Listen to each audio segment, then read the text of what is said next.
60 years ago, on a day like this, Kenya took its final step of the freedom struggle to become a sovereign republic.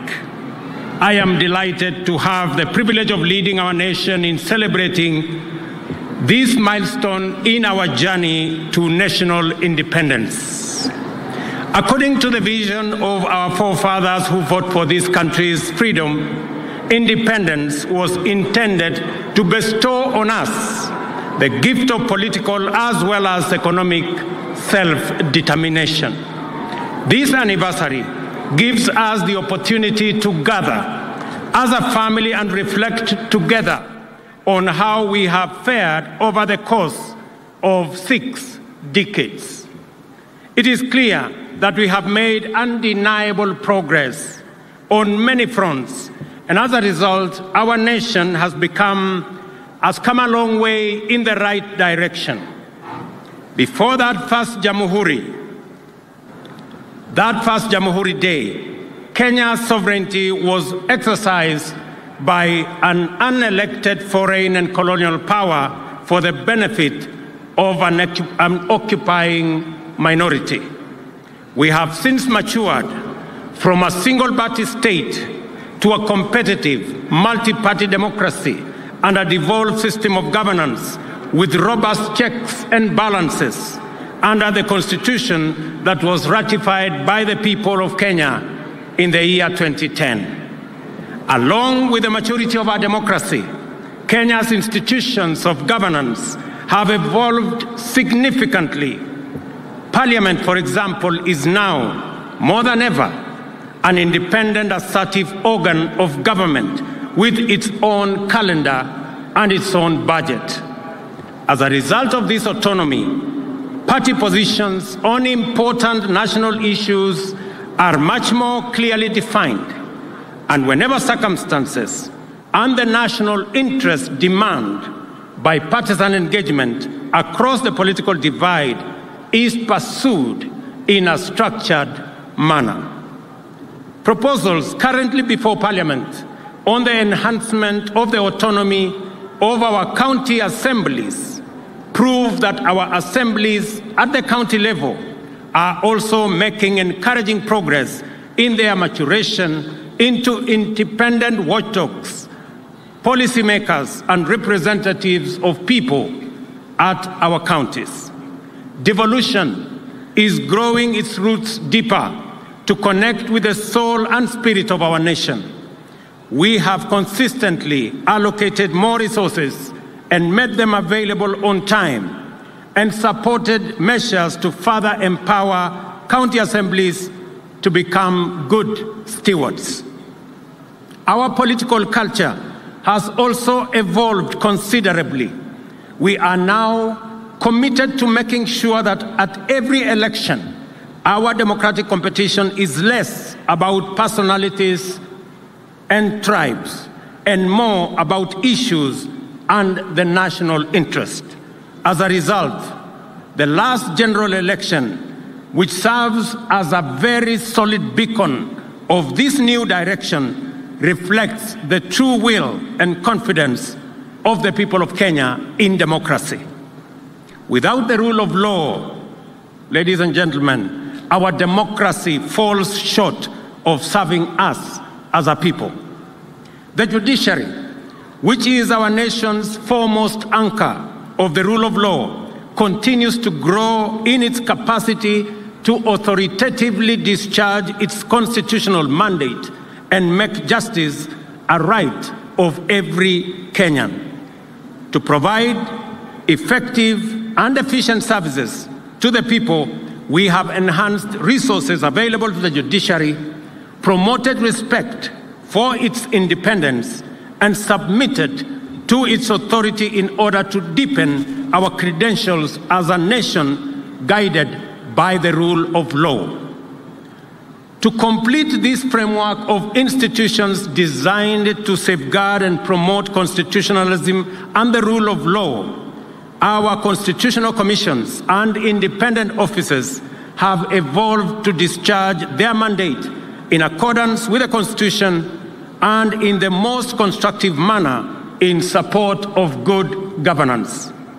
The IEBC, Commission for Revenue Allocation, the Salaries Remuneration Commission, among many, have lived up to their constitutional expectations and Kenyans' aspirations. Today, there is much to celebrate about the strides we have made for the last 6 decades.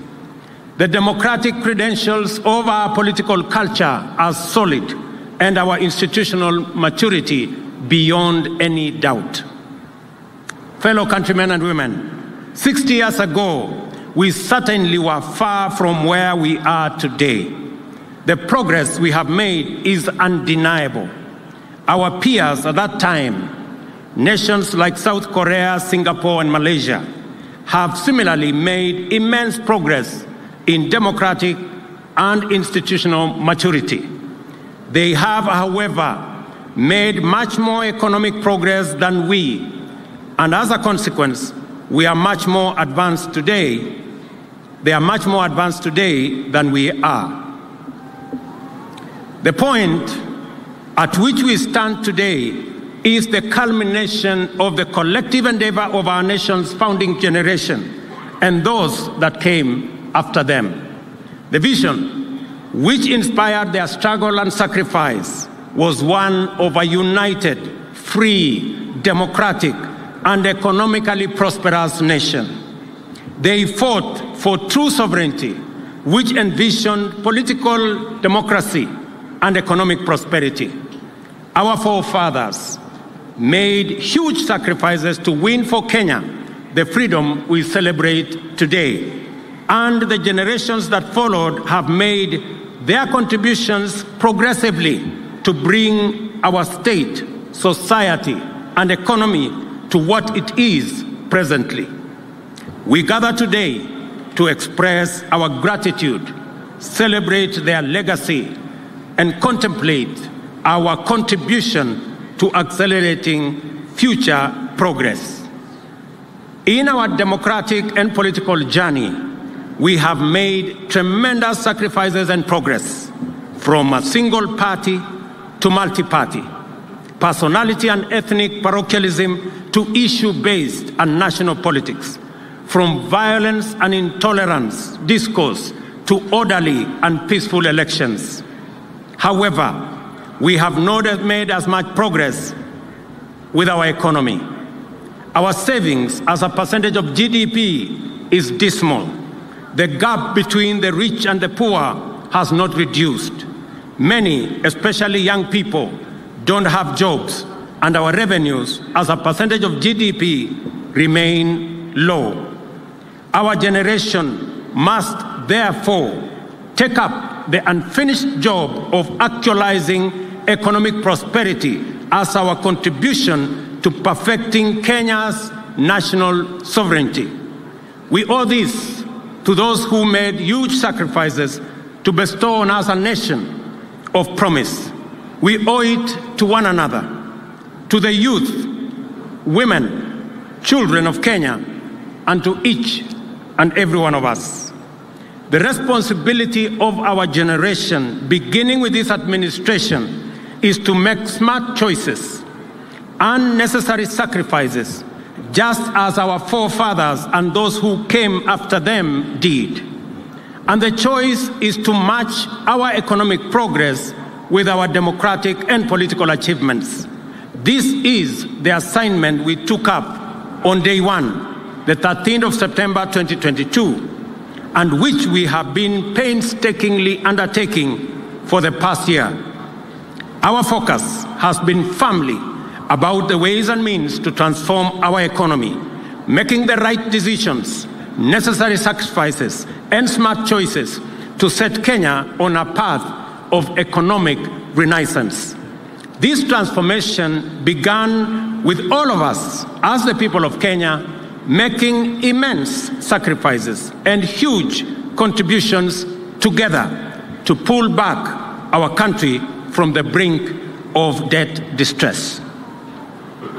The greatness and patriotic devotion of the people of Kenya have been on display during the past year. Together, we have made the right choices, sometimes taken very difficult and painful decisions to steer Kenya back from the edge of a catastrophic cliff of debt distress and move our country in a new direction. There is every reason to believe that without serious sacrifices and hard work over the past year, the crises, threats, and challenges in the global economic and geopolitical environment confronting us would have overwhelmed us, as indeed it has many countries. We have had to make our contribution to the struggle for the nation's economic sovereignty. We have had to cut back significantly on expenditure and to defer the implementation of critical development programs to stabilize our economy. The policy measures required to mobilize necessary revenues have been difficult, but they were our only way and means of escape. Though painful, the sacrifices we have made, which would not only make our freedom fighters proud, are also absolutely necessary at a time as this and in situations that we find ourselves, and is the guarantee of our nation's economic stability. Proudly, these sacrifices have paid off. I can now confirm, without fear of any contradiction, that Kenya is safely out of the danger of debt distress and that our economy is on a stable footing. The economic indicators point to good news. Inflation is now 6.8%, down from a high of 9.2% a year ago. In the last 6 months, our GDP has grown at a rate of 5.4%, making Kenya the 29th fastest growing economy in the world, according to the World Bank. There is no question about it. What we have done together, the price we have paid together, and the sacrifices we have made together have rescued our country from an economic catastrophe. After navigating our ways out of the difficult and complicated debt situation, our second action is to accelerate economic progress, which is the cardinal assignment of our generation.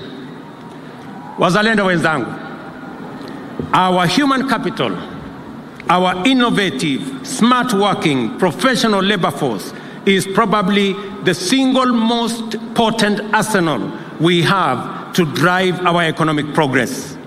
Globally, Kenyans have excelled in semi-skilled, skilled, and professional occupations.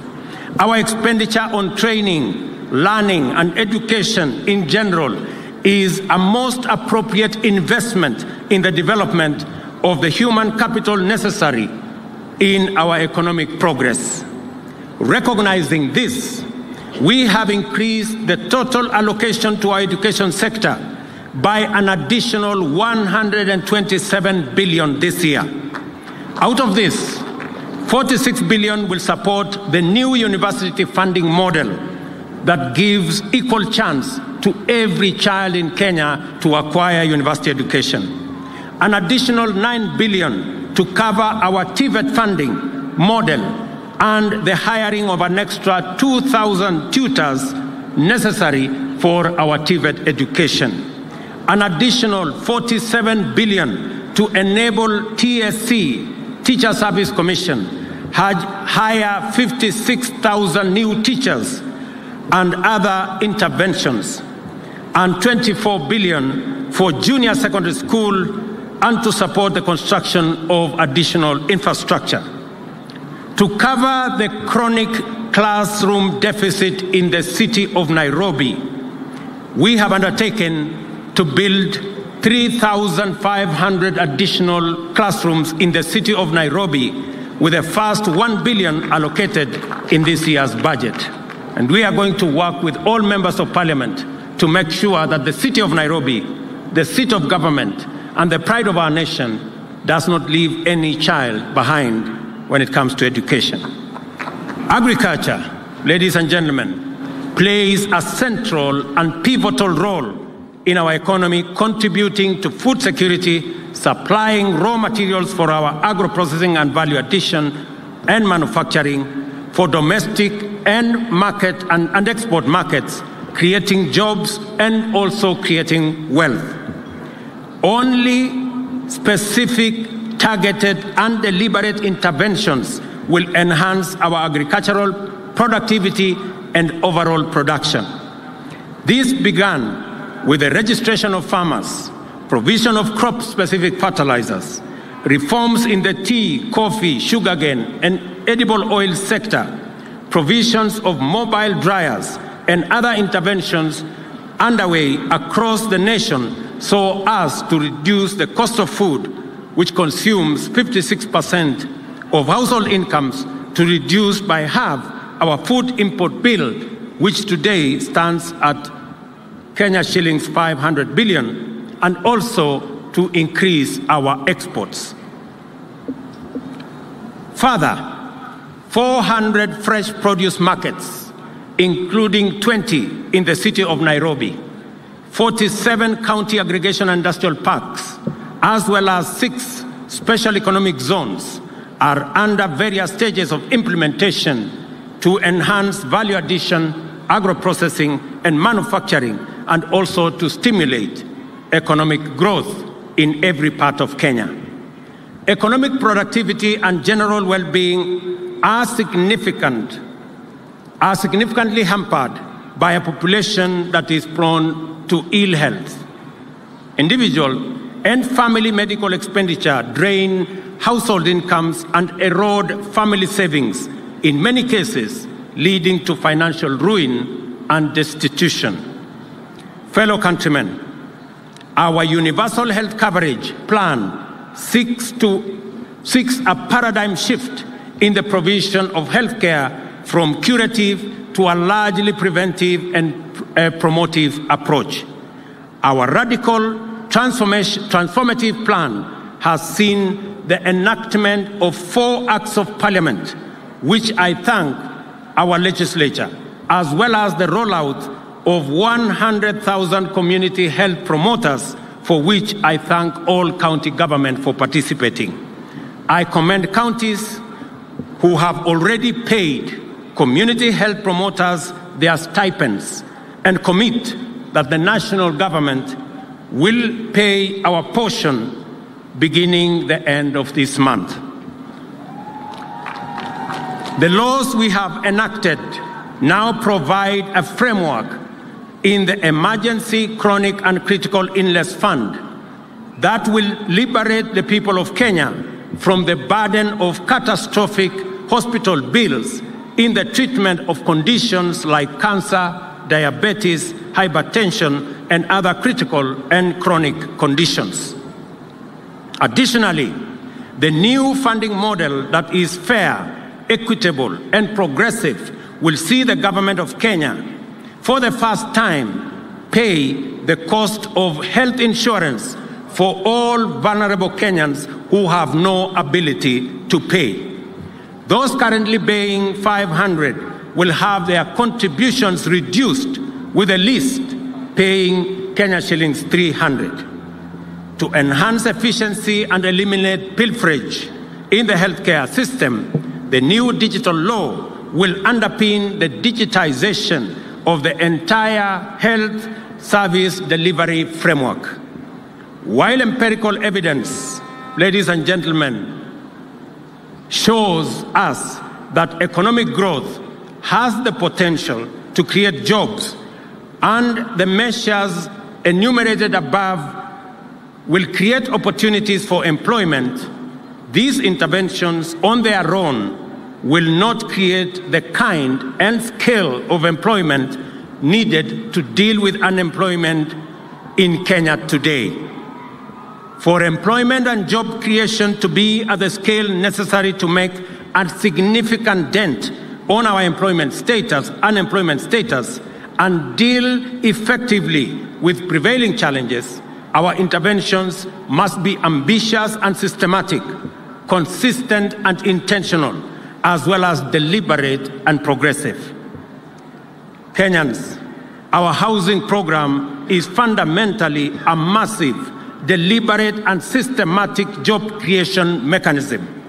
Apart from the thousands of direct employment opportunities in construction and associated services, the housing scheme directly supports the formal and informal manufacturing of materials, fixtures, fittings, and accessories required in construction.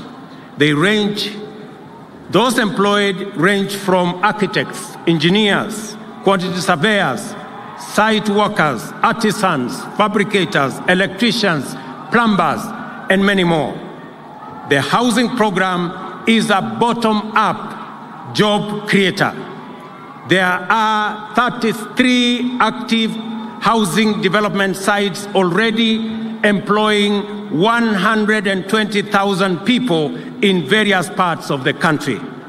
Another 31 sites are undergoing evaluation to begin construction next month. Other sites in various stages of design across the country.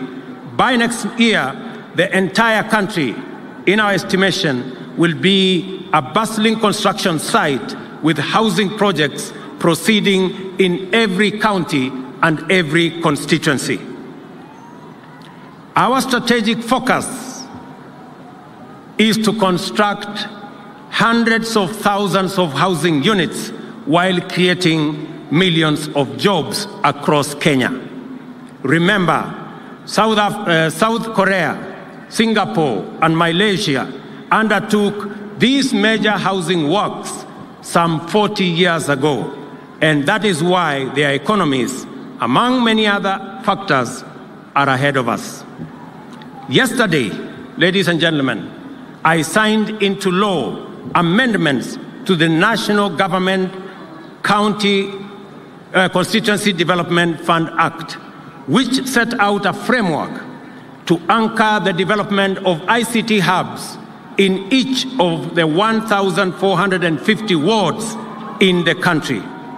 I salute members of Parliament for the partnership to expand our digital superhighway infrastructure to provide training opportunities and create thousands of digital job opportunities for young people across Kenya. We are also rolling out training and digital job opportunities in our TVETs countywide. Already, 23,000 computers have been distributed, with many students now monetizing their skills online in our TVET institutions. We are also in discussion with county governments to jointly expand vocational training centers to accommodate ICT hub infrastructure so as to enhance the digital jobs footprint across Kenya. The digital job ecosystem, ladies and gentlemen, we are building is an intentional, dynamic, and innovative mechanism to create jobs in the technology and digital space. We have dedicated specific attention to infrastructure development to promote connectivity through a nationwide network of transport and communication infrastructure, actualize the constitutional right to clean and safe water in adequate quantities as enshrined in the Article 43 of the Constitution, and connect all Kenyans to electricity across the country. On Jamhuri Day last year, I announced a grand plan to transform Kenyan sports and creatives into a significant industry to expand livelihoods opportunities for our youth through the government flagship Talanta Hela initiative, which we officially unveiled in June this year. Our sportsmen and women continue to make our country proud with their conquest far and wide. Our women volleyball, and men's rugby teams have qualified for the Paris Olympics in 2024. Our athletes continue to excel at various global events, as is well exemplified by the shining performance in the long and middle distance races. Today, I have conferred upon our world-beating athlete, Faith Kipyegon, the rank and status of Elder of the Order of the Golden Heart, the highest honor our country awards its citizens who illuminate the path of excellence. She has earned her place at the very top, from running barefoot to breaking 2 world records within a year, is the ultimate stage of heroism. Faith's journey is an inspiration to all our young and aspiring athletes. I equally salute Ferdinando Manyala, Mary Moraa, Kevin Kiptum, Emmanuel Wanyonyi, Faith Cherotich, who have also registered their presence in the world stage, and they too will be fitted. This administration has also taken deliberate steps to build and invest in the creative economy. First, the famous Grammy Awards have a partnership with us, and starting January, the Innovation Studios of Hollywood have agreed to begin shooting multiple movie rights here in Kenya. Google, in collaboration with the Ministries of Education and ICT, has begun implementing a Kenya Institute of Curriculum Education-sponsored coding program in primary and secondary schools to reach 4 million learners. The partnership will also train 42,000 teachers.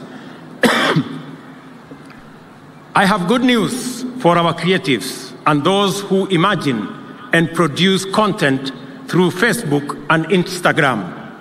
Just yesterday,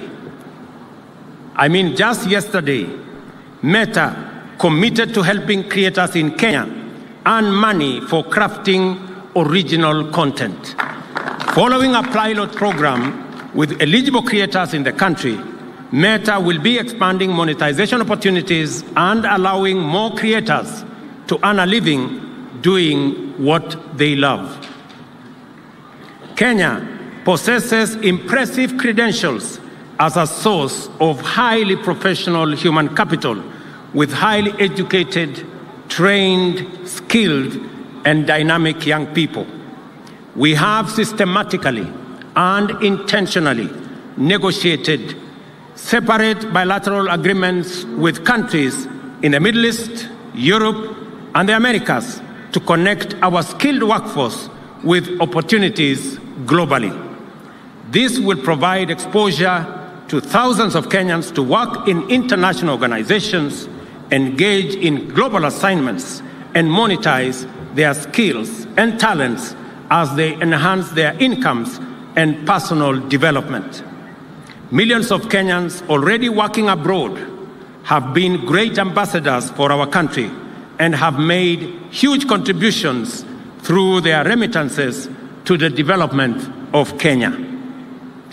Ndugu wa Kenya, Kenya remains committed to driving climate action, and I am proud that we can play a significant role shaping the climate agenda on the continent. We have demonstrated leadership which has been recognized both on the continent and beyond, and we must continue to play our part both domestically and on the global stage. Recently, I launched the Africa Green Industrialization Initiative in partnership with the United Arab Emirates and several other African heads of states at COP28 in Dubai. The goal of the initiative is to enable businesses to build rapidly in Kenya using our renewable energy resources and across our continent. In keeping with our commitment, ladies and gentlemen, to correct the market failure in the provision of affordable credit, especially to those who have no access to any collateral, and to free millions of Kenyans trapped in the credit rating maze, the Hustler Fund has grown to become the largest financial inclusion program in Kenya, disbursing Kenya shillings 42 billion to more than 21 million borrowers across Kenya. A week ago, we celebrated the Hustler Fund's first anniversary. Borrowers on the fund have saved Kenya shillings 2 billion with a repayment rate of 75% nationally. As promised, we have already enhanced credit limits for over 1.2 million borrowers and spent 500 million to match long-term savings on a ratio of Kenya shillings 1 for every Kenya shillings 2 saved. At the end of this month, just in a few days, every saver will be paid an attractive interest rate of 12% on all their savings. Over 7.7 million people are regular borrowers on the Hustler Fund platform. The fund will be enhanced from next month with specific financial products to provide additional enterprise and business facilities for existing Mama Mboga and Boda Boda SACCOs across Kenya. We undertook to build a culture of savings in Kenya as an effort to create long-term investment resources to fund our growth and development and provide better retirement for working Kenyans. The new NSSF contribution model has enhanced monthly contributions by 4.5 times. Consequently, the fund will raise an additional 400 billion in the next 5 years, tripling the value of the fund from 300 billion to over 1 trillion by 2027. Furthermore, our countrymen and women no longer have to wait for over 3 months to receive their retirement benefits. Owing to the digitization and automation, NSSF benefit processing turnaround time has improved significantly from an average of 82 days to 10 days, and with a further reduction envisaged in processing period to come down to 1 day by next year. We are also undertaking the expansion of retirement benefits coverage to 15 million Kenyans currently active in the informal sector through product innovation and bottom-up enrollment strategies at the grassroots level. Ladies and gentlemen, we made a commitment to our dear citizens who are elderly, orphaned, and those who live with severe disability that they shall receive their social protection stipends before public servants, including the president, receive their salaries. We have kept our word and delivered on this commitment. Consequently, all the 1,200,000 eligible beneficiaries now receive their stipends on time before we are all paid as public servants. We have, however, allocated an additional 2 billion shillings for newly enrolled beneficiaries who are undergoing verification at the moment, and we will begin to disburse their stipends by 1st March next year. This program has had challenges with the beneficiaries traveling long distances and spending considerable portions of their stipend on logistics. Working with Safaricom, we have structured a new delivery mechanism for all our stipend-earning beneficiaries to receive their stipends from M-Pesa agents in their localities. Orphans and persons living with severe disability will begin using this new mechanism this month in a few days. The elderly will, however, start in January because the process is being finalized. I commend Safaricom for demonstrating corporate patriotism and providing this service free of charge. Ndugu wa Kenya, Kenyans are doing their part to support the effort to stabilize and grow our economy. Their sacrifices and contributions are essential and must be honored. We are therefore taking strong measures to ensure that all public resources are administered transparently, efficiently, and in a secure manner. One of our best interventions is the use of digital technology and the migration of all government services and revenue collection to a single pay bill. Since this measure was implemented, we have witnessed a significant rise in total revenues collected. Besides enhancing revenue collection, digitization has eliminated revenue leakage through corruption and theft. It is most important that we sustain this progress in promoting integrity, transparency, and efficiency in resource management. And for this reason, I direct that all agencies observe the December 31st deadline to finalize the migration to e-Citizen platform.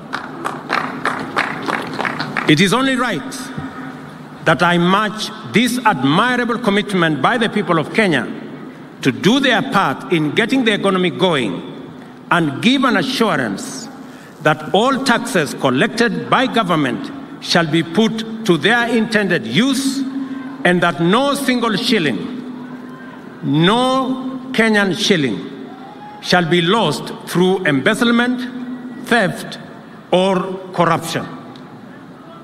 I urge our justice, law, and order institutions led by the judiciary and the anti-corruption agencies to discharge their mandate without fear, favor, ill will, or prejudice.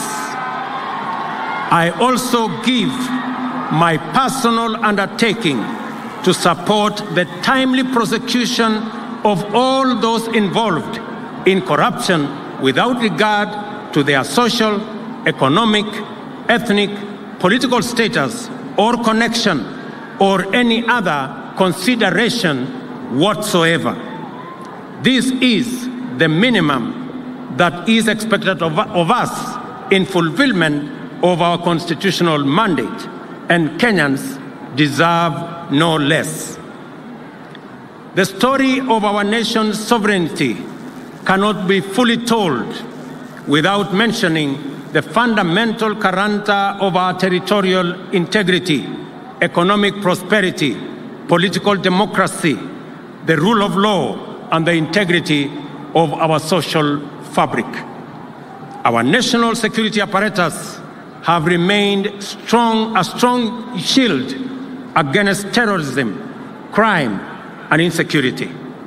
As we continue to invest resources into the security sector, we continue to expect continuous improvement in its overall capacity to keep our nation's boundaries inviolable, our people's lives and property safe and secure.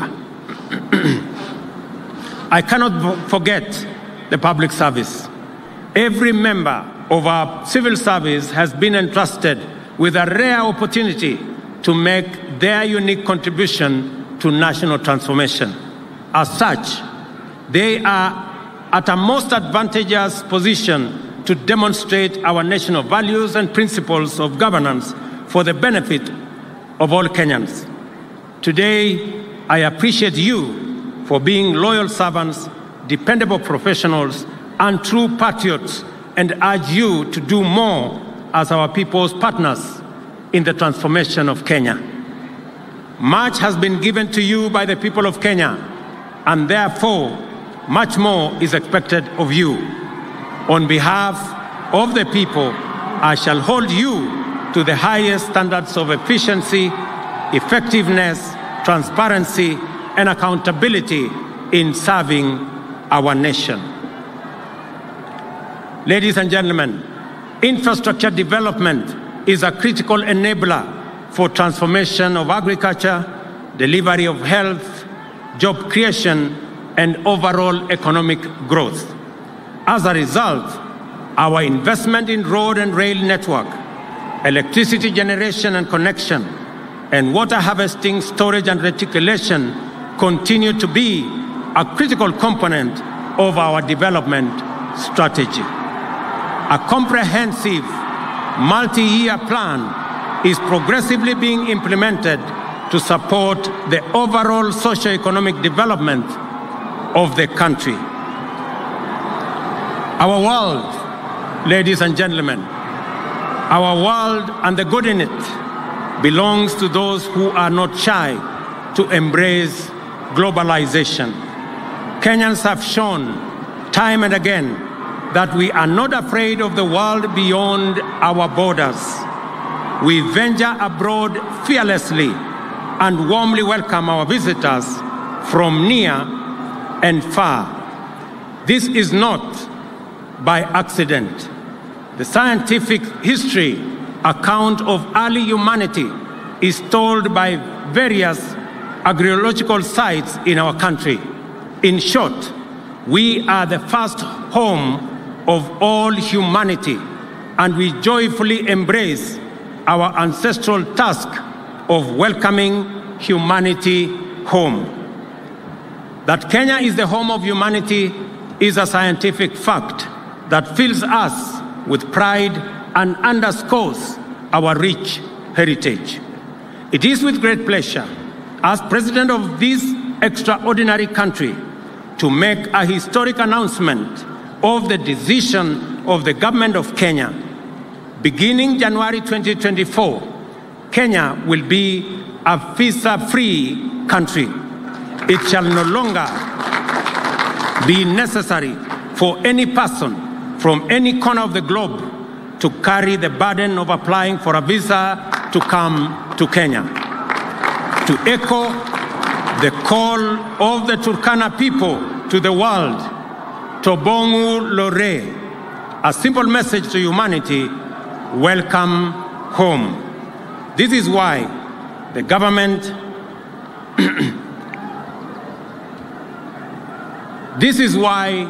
of Kenya has abolished the requirement of visas for all visitors. To implement this new policy, we have developed a digital platform to ensure that all travelers to Kenya are identified in advance on an electronic platform. Consequently, all travelers will obtain electronic travel authorization as they come to Kenya. Ladies and gentlemen, I have set out an account clearly showing that although much remains to be done to bring economic progress up to the level of our political maturity and to transform our economy to the ranks of our historical peers globally, we nevertheless have real cause to celebrate the contributions made by each one of us to the collective national endeavor in keeping with the aspirations of the brave and indomitable patriots who set us on this path to national glory.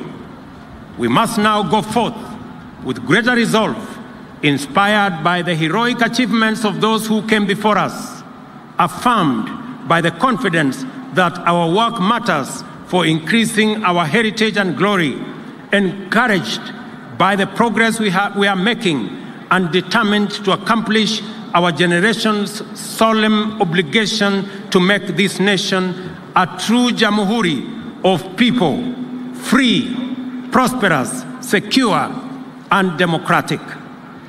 Ladies and gentlemen, I conclude by thanking all Kenyans, Wakenya wote walioshiriki pamoja na sisi kuhakikisha ya kwamba muda mgumu ambao tumekuwa nayo, sote tumeungana, tumeshirikiana na kila mtu amefanya sehemu yake kuhakikisha kwamba Kenya inasonga mbele. Pia vile nimetangaza hapa, wale wazee, wale watu wanaoishi na ulemavu, na pia wale watoto wetu ambao ni orphans, tumesema ya kwamba wamekuwa wakihangaika siku nyingi kwenda kutafuta pesa ya cash transfer. Sasa tumebadilisha sera na pesa zao za cash transfer itapatikana katika kijiji yao. Hawatasafiri tena ama kuhangaika kusafiri safari mrefu kutafuta stipends zao. Vile vile tumekubaliana ya kwamba kwa mara ya kwanza serikali ya Kenya italipia wale hawana uwezo ili wawe na bima ya afya ya NHIF, so that kila Mkenya awe na bima ya afya. Na tumekubaliana vile vile ya kwamba funding model mpya ama mpango wetu mpya wa kulipa pesa ya bima ya afya sasa itawawezesha wale wamekuwa wakilipa shilingi 500, pia tutawapunguzia ije shilingi 300, ndio tuhakikishe ya kwamba kila Mkenya ako na bima ya afya. Na hakuna Mkenya tena, vile nimesema hapa, hakuna Mkenya tena akiwa na ugonjwa wa saratani ama kansa ama diabetes ambaye atauza mali yake ili aweze kulipia gharama ya hospitali, kwa sababu sasa tuko na hazina maalum ambayo itashughulikia Wakenya wote ambao wako na magonjwa ambayo ni chronic kama vile kansa ama saratani. Kwa hivyo mimi nawatakia heri. I take this very early opportunity to wish every Kenyan and all our friends near and far a Merry Christmas and a prosperous 2024. Asanteni sana. Thank you very much.